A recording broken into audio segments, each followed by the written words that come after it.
Topic: familiar with Reynolds number. To determine Reynolds number. Reynolds number তাহলে আমরা কোনটাকে বলবো? দেখো, কে আবিষ্কার করেছিল প্রথম?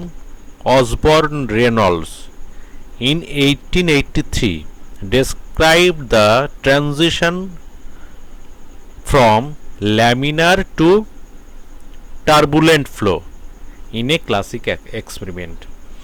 তাহলে এই অসবর্ন রেনল্ডস প্রথম কি করেছিল? এই যে রেনল্ডস নাম্বারটা, এটার কোনো আলাদা কোনো ইউনিট নেই, শুধু একটা নাম্বার। সেই নাম্বার দিয়ে ডিনোট করেছিল যে এটাকে কি করা যায়, যে প্রেডিক্ট করা যায় ফ্লো প্যাটার্নটা, যে ফ্লো প্যাটার্নটা কেমন in different fluid flow situation. যখন প্রবাহটা হয়, কোনো লিকুইডের যখন প্রবাহ হয় তখন তার প্যাটার্নটা কেমন হয় সেটাকেই বর্ণনা করেছে। দেখে নাও তাহলে, and hence the type of flow either laminar or turbulent flow in a circular pipe. তাহলে কি, যে transition from laminar to or turbulent flow, অর্থাৎ টার্বুলেন্ট ফ্লো বা ল্যামিনার ফ্লো আমরা কোনটাকে বলবো দেখে নাও। রেনল্ডস নাম্বারটা কি বলছে? Inertial force by divided by হচ্ছে তোমার ভিসকাস ফোর্স, যেটা rho V D by mu. এইটা হচ্ছে ফর্মুলা। রেনল্ডস নাম্বার তোমার বের করার জন্য এই ইনারশিয়া ফোর্স বাই হচ্ছে ভিসকাস ফোর্স, সেটা ইজ ইকুয়ালস টু কি, rho V D by mu.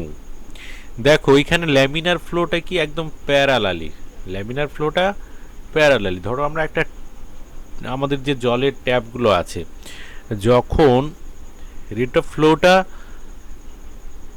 তোমার একটু কম হয়, যে আমরা যদি আস্তে করে ট্যাপটা খুলি তাহলে কি হয়, জলটা একদম স্ট্রেট হয়ে চলে, অর্থাৎ এই সোজা একদম স্ট্রেট প্যারালালি যে ফ্লোটা হবে সেটাকে বলবো আমরা ল্যামিনার ফ্লো। আর টার্বুলেন্ট ফ্লো যখন আমরা ম্যাক্সিমাম খুলে দিই তখন কি হয়, জলটা চারিদিকে ছড়িয়ে পড়ে, ছড়িয়ে যায়, না মানে কি ভেতরে একটা ঘূর্ণন তৈরি হয়, টার্বুলেন্ট। হ্যাঁ, টার্বুলেন্ট ফ্লো। তো সেই ফ্লোটাকে আমরা কি বলবো? Turbulent flow. আর রেনল্ডস নাম্বার কিসের উপর ডিপেন্ড করে? দেখো, ভেলোসিটি, তার মানে বেগ, ফ্লুইড কত ভেলোসিটিতে বা কত বেগে তোমার প্রবাহটা হচ্ছে তার উপরে যদি বেশি হয় তাহলে রেনল্ডস নাম্বারও বাড়বে। আর রেনল্ডস নাম্বার বাড়লে, ভেলোসিটি বেশি হলে কি হবে? টার্বুলেন্ট ফ্লো হবে। বেশি ভেলোসিটি হলে টার্বুলেন্ট ফ্লো হবে। আর হচ্ছে কি হচ্ছে ডাইমেনশন, তার মানে তোমার ডায়ামিটার, পাইপ যে পাইপটা দিয়ে বইছে সেই পাইপের ডায়ামিটারের উপরে নির্ভর করবে তোমার। যদি বেশি হয় তাহলে রেনল্ডস নাম্বারও বেশি হবে।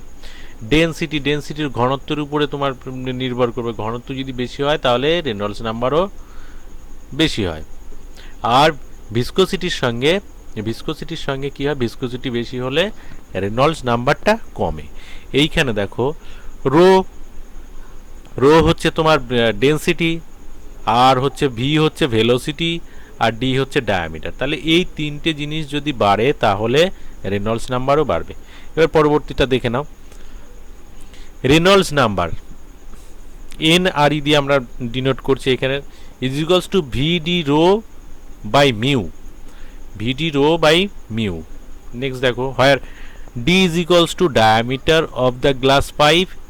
কত, এখানে আমি একটা ক্যালকুলেশনটা করে দেখিয়ে দিয়েছি বলে আমি ডায়ামিটারটা একটা এক্সাম্পল হিসেবে করছি, 2.3 সেমি। এবার রো ইজ ইকুয়ালস টু কি, density of water is equals to কত, 1 gram per cm. Mu is equals to viscosity of water 0.01 gram per cm second. Next দেখো, ভেলোসিটি তার মানে average velocity through the pipe is equals to কত, cm per second. Average velocity V through the pipe line is given by, দেখো ভেলোসিটিটা আমরা average ভেলোসিটিটা বের করতে গেলে কি করতে হবে, is equals to Q by A. Q by A হচ্ছে, দেখো এটা হচ্ছে কিউ হচ্ছে volumetric flow rate. Volumetric flow rate তার মানে কতটা আয়তনের তোমার ফ্লোটা রেট হচ্ছে এবং সেটা কত সময়ের মধ্যে, সেটাই। তাহলে রেট থ্রু দ্য পাইপ, আমি এখানে দেখো এক্সাম্পল হিসেবে ধরেছি 30, 40, 80 cubic centimetre per second, cubic centimetre per second. Next দেখো area is equals to cross sectional area of pipe. Cross sectional area of pipe pi R square. তো সেখানে আমাদের ডায়ামিটারটা, এখানে দেখো ডায়ামিটারটা দেওয়া আছে, এই যে ডায়ামিটারটা আমি দিয়ে দিয়েছি। সেই ক্ষেত্রে ফর্মুলাটা হচ্ছে pi D square by 4 is equals to কত বের করলে তোমার 4.16428 সেন্টিমিটার স্কোয়ার। এটা হচ্ছে area, cross sectional area of pipe. Next দেখো, তাহলে এইখানে আরেকটা দেখো, তাহলে ল্যামিনার ফ্লোটা একদম স্ট্রেট যে ফ্লোটা হচ্ছে সেটা হচ্ছে, আমরা কি বলছে পাইপের মধ্যে দিয়ে, সেটা হচ্ছে ল্যামিনার ফ্লো। আর ট্যানজেনশনাল যে ফ্লোটা সেটা হচ্ছে একটু জিগজ্যাগ, হালকা জিগজ্যাগ হচ্ছে, দেখো হালকা জিগজ্যাগ, সেটা হচ্ছে মিডিয়াম ফ্লোকে আমরা বলছি। আর হচ্ছে তোমার টার্বুলেন্ট মানে কি একদম তোমার ঘুরন্ত অবস্থায় দেখো যাচ্ছে, তার মানে কি ওয়ালে বেশি ধাক্কা মারছে, সেটাকে আমরা টার্বুলেন্ট বলি। এবার আমরা রেনল্ডস নাম্বার দিয়ে বোঝাবো যে আমরা কোনটাকে ল্যামিনার ফ্লো বলি, কোনটাকে ট্রানজিশনাল ফ্লো বলবো, আর কোনটাকে তোমার হচ্ছে আমরা টার্বুলেন্ট ফ্লো বলবো। দেখে নাও, হোয়েন রেনল্ডস নাম্বার, তার মানে 2100 বলে প্রথমে বলেছি যে এর কোনো ইউনিট নেই, শুধু নাম্বার দিয়ে ডিনোট করা হয়। তাহলে 2100 যদি রেনল্ডস নাম্বার যদি 2100 কম হয়, রেনল্ডস নাম্বার যদি 2100 কম হয় তাহলে কি হবে, তাহলে সেটাকে আমরা কি বলবো, ল্যামিনার ফ্লো, সেটা হচ্ছে ল্যামিনার ফ্লো। আর হচ্ছে তোমার রেনল্ডস নাম্বার যদি 4000-এর যদি বেশি হয়, 4000-এর কম হয়, তার মানে 4000-এর বেশি, 4000-এর উপরে চলে গেলে সেটাকে আমরা বলবো টার্বুলেন্ট ফ্লো।